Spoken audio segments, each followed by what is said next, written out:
ಎಲ್ಲ ವಿಜಯವಾಣಿ ವೀಕ್ಷಕರಿಗೂ ನನ್ನ ನಮಸ್ಕಾರಗಳು. ನಾನು ಮೈಸೂರಿಂದ ದೀಪಕ್ ಆರ್ಪಿ ಅಂತ ಮ್ಯೂಚುವಲ್ ಫಂಡ್ ಡಿಸ್ಟ್ರಿಬ್ಯೂಟರು. ನಾನು ಈ ಫೈನಾನ್ಷಿಯಲ್ ಮಾರ್ಕೆಟಲ್ಲಿ ಮತ್ತು ಮ್ಯೂಚುವಲ್ ಫಂಡ್ ಇಂಡಸ್ಟ್ರಿಯಲ್ಲಿ ಆಲ್ಮೋಸ್ಟ್ 3 ದಶಕಗಳಿಂದ ಸಲಹೆಗಳನ್ನ ಕೊಡ್ಕೊಂಡು ಬಂದಿದ್ದೀನಿ.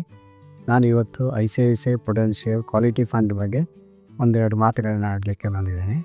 ಸೊ ಈ ಫಂಡನ್ನು ಹೊಸದಾಗಿ ICICI ಪ್ರುಡೆನ್ಷಿಯಲ್ ಅವರು ಹೊಸ ಫಂಡನ್ನ ಲಾಂಚ್ ಮಾಡಿದ್ದಾರೆ. ಇದು 6th May 2025 20 May 2025 ತನಕ ಓಪನ್ ಇರುತ್ತೆ. ಆ ಟೈಮಲ್ಲಿ ಯಾರು ಹೂಡಿಕೆ ಮಾಡ್ತಾರೆ ಅವರಿಗೆ ಮುಖಬಲೆಯಲ್ಲಿ ಅದು ಅಲಾಟ್ಮೆಂಟ್ ಆಗುತ್ತೆ.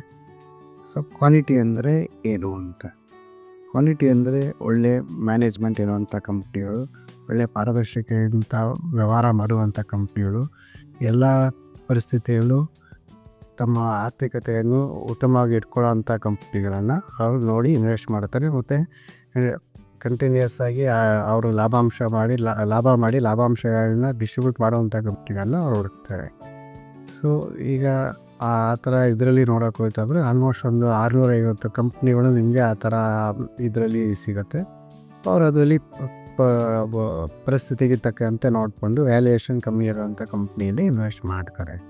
ಸೊ ಈಗ ಯಾಕೆ ಅಂತ ಪ್ರಶ್ನೆ ಬಂದರೆ, ಈಗ ಸ್ವಲ್ಪ ತಿಂಗಳುಗಳಿಂದ ಆಗಿರುತ್ತೆ ಜಾಗತಿಕ ಮಟ್ಟದಲ್ಲಿ ಆಗುವಂಥ ಸ್ವಲ್ಪ ಅನಾನುಕೂಲತೆಗಳು, ಮತ್ತು ಈಗ ರೀಸೆಂಟಾಗಿ ನಮ್ಮ ದೇಶದಲ್ಲಾದಂಥ ಡೆವಲಪ್ಮೆಂಟಿಂದ ಸ್ಟಾಕ್ ಮಾರ್ಕೆಟಲ್ಲಿ ಕೆಲವು ಕಂಪ್ನಿಗಳು ಕಮ್ಮಿ ಬೆಲೆಯಲ್ಲಿ ಸಿಗ್ತಾಯಿದೆ, ಅಂದರೆ ಕಮ್ಮಿ ವ್ಯಾಲ್ಯೂಯೇಷನ್ಸಲ್ಲಿ ಸಿಗ್ತಾಯಿದೆ.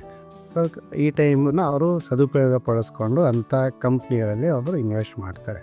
ಮತ್ತು ಮ್ಯೂಚುವಲ್ ಫಂಡ್ ಇನ್ವೆಸ್ಟ್ಮೆಂಟ್ಸು ಈಕ್ವಿಟಿ ಸಂಬಂಧಪಟ್ಟಿದ್ದೆಲ್ಲನೂ ಯೂಶ್ವಲ್ ಆಗಿ 5 ವರ್ಷಕ್ಕೆ ಇಂಥ ಜಾಸ್ತಿ ಇದ್ದರೆ ಮಾತ್ರ ಅಂಥದ್ರಲ್ಲಿ ಹೂಡಿಕೆ ಮಾಡೋದು ಒಳ್ಳೆಯದು.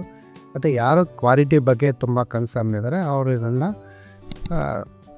ಫಂಡ್ ಬಗ್ಗೆ ನೀವು ನೋಡ್ಕೋಬೋದು. ಬಟ್ ನೀವು ಇನ್ವೆಸ್ಟ್ ಮಾಡೋಕ್ಕೂ ಮೊದಲು ನಿಮ್ಮ ಆರ್ಥಿಕ ಸಲಹೆಗಾರನ ಒಂದು ಸತಿ ಸಲಹೆ ತೊಗೊಂಡ್ರೆ ಭಾರಿ ಒಳ್ಳೆಯದು. Thank you.